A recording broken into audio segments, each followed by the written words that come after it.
এই 42% নিয়ে তো প্রশ্ন।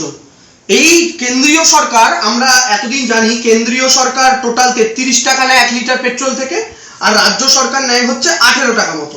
বিজেপি বলছে কেন্দ্র যে 33 টাকা নেয় তার 42% নাকি রাজ্য সরকারকে ফিরিয়ে দিতে হয়।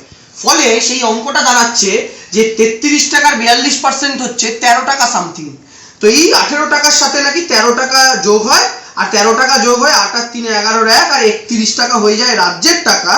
আর বাদ বাকি যেটা 18 টাকা মাইনাস 13 টাকা মাইনাস করলে যেটা দাঁড়ায় সেটা হচ্ছে 20 টাকা। এই 20 টাকা নাকি দাঁড়ায় আলটিমেটলি কেন্দ্রের টাকা। তো বিজেপির কথা অনুযায়ী এই 42% রাজ্যকে ফিরিয়ে দেওয়ার পর সেন্ট্রাল দাঁড়ায় 20 টাকায় আর স্টেট দাঁড়ায় হচ্ছে 31 টাকায়। কিন্তু আসল তথ্যটা কি বলুন তো, সত্যি কি কেন্দ্র 20 আর রাজ্য 31 টাকা এবং এই 42%টা ফিরিয়ে দেওয়া হয়? এখন এই যে কেন্দ্রীয় সরকার 33 টাকা নেয়, যার 42% নিয়ে এত গল্প, সেটার দুটো ভাগ আছে, আপনাদের জানতে হবে। প্রথম ভাগটা হচ্ছে শেষ হচ্ছে 22 টাকা, আর আরেকটা হচ্ছে এক্সাইজ ডিউটি, যেটাকে আমি শর্টে ইডি লিখছি আপনাদের বোঝার সুবিধার জন্য। এক্সাইজ ডিউটি হচ্ছে 11 টাকা। এই দুটো মিলিয়ে মোট দাঁড়াচ্ছে কেন্দ্রের 33 টাকা, যেটা আমরা সবাই জানি। এবার আপনাকে বুঝতে হবে প্রথমে সেস আর এক্সাইজ ডিউটির পার্থক্যটা কি। সোজা অঙ্কে আপনাদের বলি, ধরুন আপনি আর আমরা একটা দোকানে গেছি, ওই দোকানে ফ্রিতে কলা আর আপেল দেওয়া হচ্ছে। আমি আপনাকে শর্ত করে গেলাম, যদি কলা দেওয়া হয় কলাটা কিন্তু শুধু আমি রাখবো, ওটার ভাগ তুই পাবি না। কিন্তু যদি আপেল দেওয়া হয় তাহলে আপেলটা দুজনের মধ্যে সমান ভাগে ভাগ হবে। মানে দোকানদার যদি ফ্রিতে আপেল দেয় ওটা আপনি 50% পাবেন, আমি 50%, মানে দুটো দিলে এক এক করে। আর যদি কলা দেয় সেটা শর্ত অনুযায়ী শুধু আমি পাবো, ওটা আপনি কিছুই পাবেন না। এবার ধরুন আপনি গিয়ে দেখলেন প্রথমে আপেল দিল একটা একটা করে, নিয়ম অনুযায়ী আপনারা আমার মধ্যে ভাগ হলো আধা আধা। আপনি একটা আপেল পেলেন, আমি একটা আপেল পেলাম। আবার ধরুন দুটো আপেল দিল, আপেলের নিয়ম অনুযায়ী আবার ভাগ হলো, আপনি একটা আপেল পেলেন, আমি একটা আপেল। তাহলে আমি ধরুন দেবাংশু আর আপনার নাম ধরুন সামথিং এ দিয়ে, তাহলে আমি প্রথমে একটা কলা পেলাম, আপেল পেলাম, আপনি একটা আপেল পেলেন। তারপরে যখন আবার দুটো আপেল দিল, তারপরে আবার আমি একটা আপেল পেলাম, তারপরে আবার আপনি একটা আপেল পেলেন। এরপরে ধরুন দোকানদার 10টা কলা দিল, কিন্তু কলার ক্ষেত্রে আমি কি শর্ত বলেছিলাম যে কলাটা শুধু আমি পাবো, ওটা আপনি পাবেন না। তাই 10টা কলা হলে ওটার ভাগ হবে না। যদি 10টাও দেয়, দোকানদার 10টা কলা দিলে এটা কার ভাগে এসে জুটবে? আমার ভাগে, তাই তো? তাই +10, আর আপনার কি দাঁড়ালো? 0। এবার টোটাল কাউন্ট হচ্ছে আপনি কটা ফল পেলেন আর আমি কটা ফল পেলাম। কি দেখা গেল? আপনি মোটে দুটো ফল পেয়েছেন, কিন্তু আমি 10 + 1 11 + 1 12টা ফল পেলাম। এই যে ডিফারেন্সটা হয়ে গেল তার কারণ হচ্ছে শর্ত যে কলার কোনো ভাগ হবে না। এই যে কলার ভাগ হবে না, এক্ষেত্রে কলাটা হচ্ছে শেষ। এই শেষ হচ্ছে সেই কলা যার ভাগ কেন্দ্র দেয় না। শেষ বসানো মানে কোনো কিছুর ওপর তার টাকাটা পুরোপুরি কেন্দ্র পাবে, যার অর্থদশ কমিশনের নিয়ম অনুযায়ী 42% রাজ্যকে ফেরত দিতে হবে না।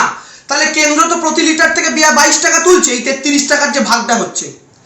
এবার এই যে এক্সাইজ ডিউটি যেটা 11 টাকা, অর্থদশ কমিশনের নিয়ম অনুযায়ী এই 11 টাকার 42% রাজ্যকে দিতে হবে। কি বুঝলেন?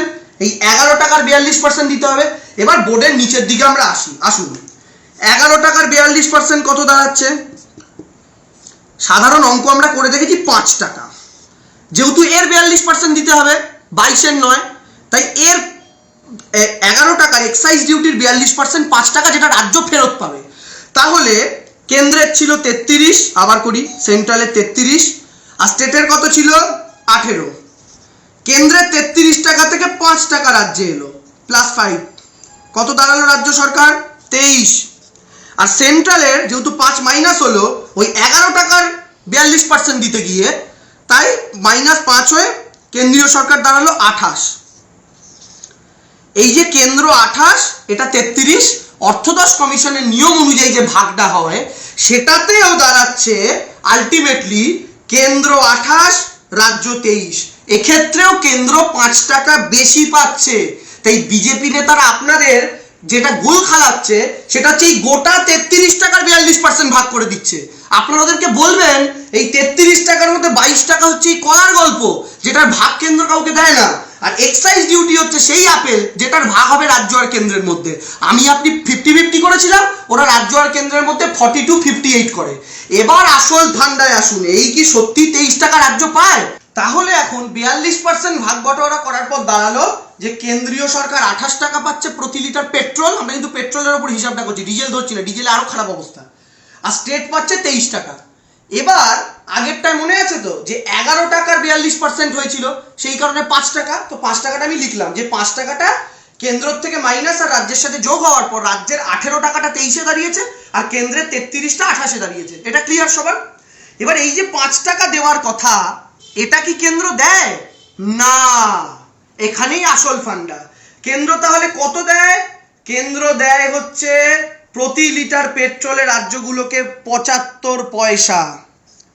তার মানে যে 5 টাকা দেওয়ার কথা, অ্যাকচুয়ালি কেন্দ্র প্রতি লিটার পেট্রোলে রাজ্যকে 75 পয়সা ভাগ দেয়, 5 টাকা দেয় না, যেটা নিয়ে সব রাজ্যগুলোর সাথে কেন্দ্রের ঝামেলা। সব রাজ্য, এমনকি বিজেপি শাসিত রাজ্যগুলো মুখ খুলতে পারে না, তাই বাকি সব রাজ্য একই কথা বলে। তাহলে অ্যাকচুয়াল হিসাব কি দাঁড়ালো? প্রথমটা সেন্ট্রাল ছিল 33, স্টেট ছিল 18, 42%-এর জায়গায় 75 পয়সা মাইনাস করুন 0.75, আর রাজ্যের সাথে প্লাস 0.75, কেন্দ্র দাঁড়ালো 32 টাকা 75 পয়সা, রাজ্য দাঁড়ালো 18 টাকা 75 পয়সা।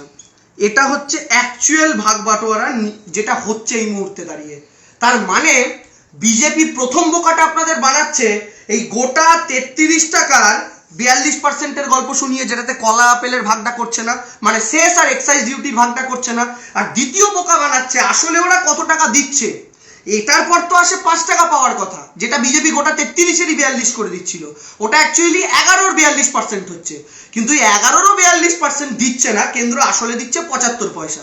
এখন কেন্দ্রীয় সরকার, এখন তো দাম বাড়ছে, যখন দাম স্থির থাকে তখন কি বোকামি করেছে জানেন? যে কারণে রাজ্যগুলোকে বঞ্চিত করা হয়েছে, আমাকে আপনাকে বঞ্চিত করা হয়েছে। কেন্দ্র কি করতো, একটা বাজেটে ঘোষণা করলো আজ থেকে পেট্রোলের ওপর কেন্দ্রীয় সরকার এক্সাইজ ডিউটি 2 টাকা কমালো, তারপরেই বললো 2 টাকা শেষ বাড়ানো হলো। আপনি আমি ভাবলাম কি এমন হলো, দাম তো বাড়লো না, কমলো আবার বেড়ে গেল। কিন্তু ব্যাপারটা বুঝুন, কেন্দ্র যখন এক্সাইজ ডিউটি 2 টাকা কমাচ্ছে আর শেষ 2 টাকা বাড়াচ্ছে +2, এটা -2, কি দাঁড়াচ্ছে আলটিমেটলি? কেন্দ্র শেষ 2 টাকা বাড়াচ্ছে, মানে রাজ্যকে যে টাকাটার ভাগ দিতে হবে না ওই টাকাটা কেন্দ্র বাড়াচ্ছে এক্সাইজ ডিউটি থেকে মাইনাস করে। কিন্তু আমি আপনি আদার ব্যাপারী, জাহাজের খোঁজ রেখে কি হবে? আমরা জানি 90 টাকার পেট্রোল 90 টাকাতেই পাচ্ছি, 2 মাইনাস হয়ে 2 প্লাস হলো, সরকার কোন খাত থেকে কোন খাতে ঢুকিয়েছে আমাদের জেনে কি হবে? কিন্তু সরকার কি করছে আপনাকে জানতে হবে। আপনার রাজ্য সরকারের যে প্রাপ্য ওই টাকাগুলোকে বঞ্চিত করার জন্য কেন্দ্রীয় সরকার এক্সাইজ ডিউটি কমাচ্ছে, সেস বাড়াচ্ছে। টোটাল দামে হয়তো এক আছে, কিন্তু বড় সমস্যা হচ্ছে রাজ্য সরকারগুলোর হাজার হাজার কোটি টাকা লোকসান হচ্ছে, কারণ এই পুরো শেষের 2 টাকাটাই কেন্দ্র পাচ্ছে। আর পেয়ে কি করছে? গুজরাটে সর্দার বল্লভভাই প্যাটেলের মূর্তি তৈরি হচ্ছে 3000 কোটি, আমার আপনার কি কলা? ওই কলা নয়, এটা অন্য কলা। কি হচ্ছে? সেন্ট্রাল ভিস্টা প্রজেক্ট করছে নরেন্দ্র মোদী 20,000 কোটি খরচ করে, দিল্লি সাজানো, ওতে আমার আপনার কি কলা? আমার আপনার কিচ্ছু যায় আসে না। এই 2 টাকাটা নিয়ে কেন্দ্র কি করছে? নরেন্দ্র মোদীর জন্য 8,500 কোটি খরচ করে প্লেন কিনছে, আমার আপনার কি কলা? কারণ তেলের দাম থেকে শুরু করে আমার আপনার মা বাবারা যে গ্যাস ব্যবহার করে 1000 টাকা দাম হয়ে গেছে, ডিমের দাম বেড়েছে, দুধের দাম বেড়েছে, সমস্ত নিত্য প্রয়োজনীয় জিনিসের দাম বেড়েছে শুধু পেট্রোল ডিজেলের জন্য। তাই নরেন্দ্র মোদী নিজের প্লেন কিনলেন না গুজরাটে মূর্তি বানালেন, আমার আপনার তো কিছু হবে না। কিন্তু এই টাকাটা আমার আপনার রাজ্য সরকারের থেকে লুট করার ফলে কি হচ্ছে? ফ্রি রেশনটা কিন্তু আপনাকে কেন্দ্র দেয় না, রাজ্য দেয়।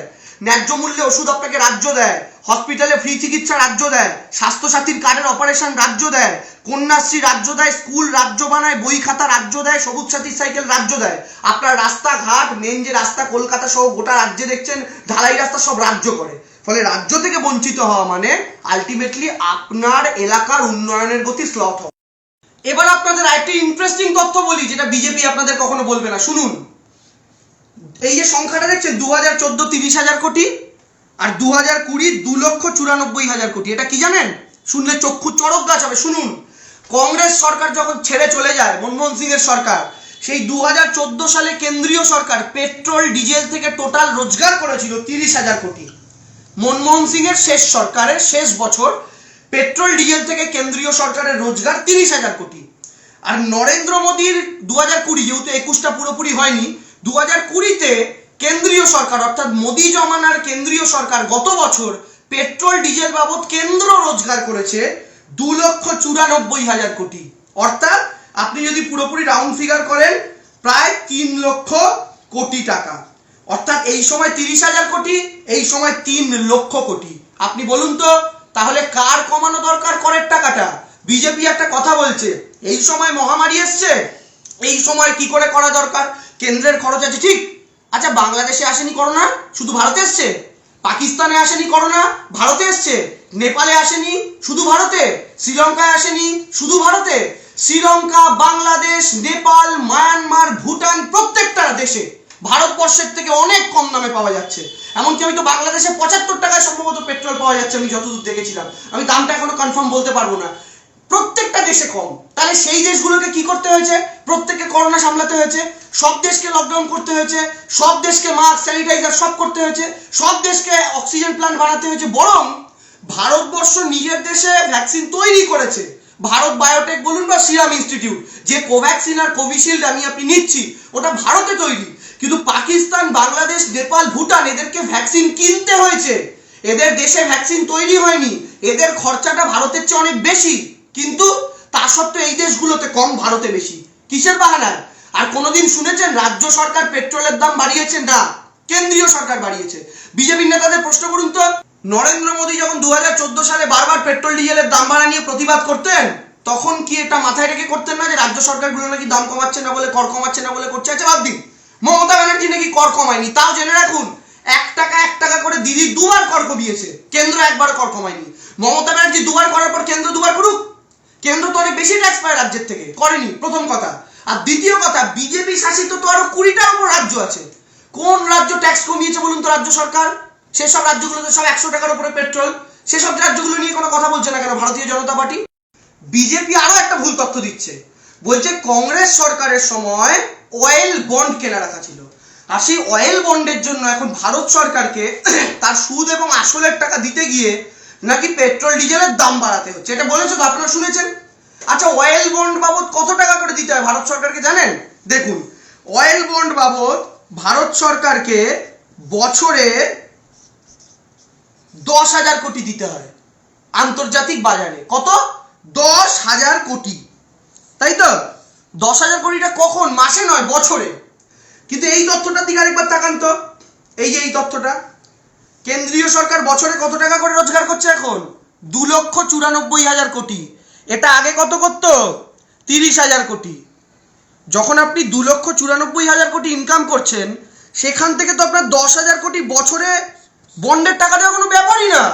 কারণ 2,94,000 কোটি থেকে যদি 10,000 মাইনাস করেন, তাহলেও 2,84,000 কোটি থাকছে, যেটাও কংগ্রেসের জমানার 30,000 কোটির চেয়ে অনেক গুণ বেশি। তাহলে এটা কোনো বাহানাই নয়। কারণ আপনার মাসে 1 লাখ টাকা খরচ, আপনি কেন আপনার সন্তানকে পড়াশোনার ফিস দিতে পারছেন না? এই অজুহাত তো আশা করি আপনি এটা দেবেন না যে আপনাকে রোজ একটা করে লজেন্স কিনে খেতে হয় সেই কারণে। এটা তো হতে পারে না।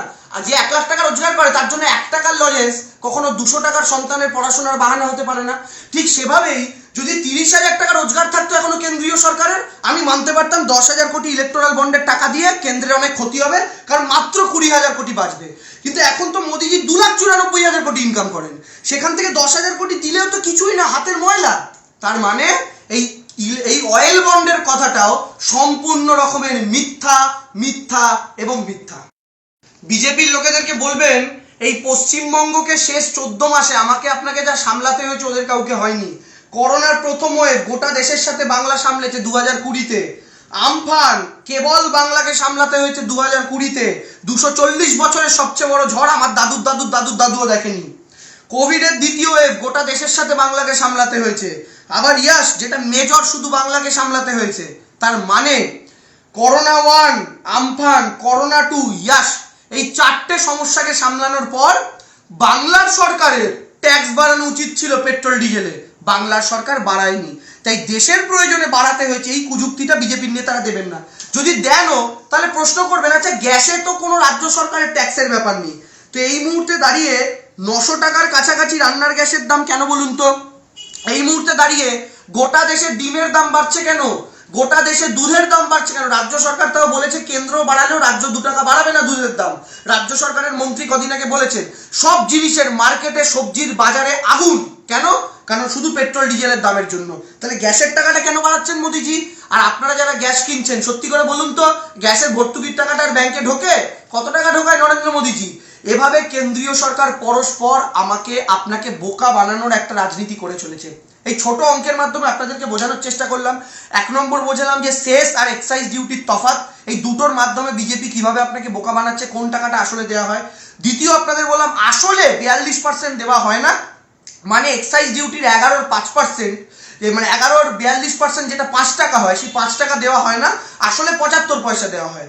এছাড়াও আর কি বললাম, ইউপিএ জমানায় কত টাকা আয় হতো পেট্রোল ডিজেল থেকে, এই সময় কত টাকা আয় হয়। আর চতুর্থ কি বললাম, বিজেপি সরকার যে বারবার বলছে এই মহামারীর কারণে এত খরচ, তাই সরকারকে টাকা তুলতে হচ্ছে, এটাও বোঝালাম যে আমাদের পারিপার্শ্বিক দেশগুলোতে এসছে কিন্তু কোনো জায়গাতে বাড়াতে হয়নি। এবং শেষ, গ্যাসের দাম, যেটার পেছনে রাজ্য কেন্দ্রের যুক্তি খুঁজে পায় না ওরা, তা সত্ত্বেও গ্যাসের দামটা কেন বাড়ছে নরেন্দ্র মোদী বোঝাতে পারছেন না। তো আপনাদের কাছে অনুরোধ করব, সচেতন থাকুন, সজাগ থাকুন এবং বিজেপির এই যে নোংরা ওদের আইটি সেলের মিথ্যা প্রচার, সেই প্রচার থেকে দূরে থাকুন। ভিডিওটা ভালো লাগলে শেয়ার করুন, লোককে সচেতন করুন। জয় হিন্দ, বন্দে মাতরম।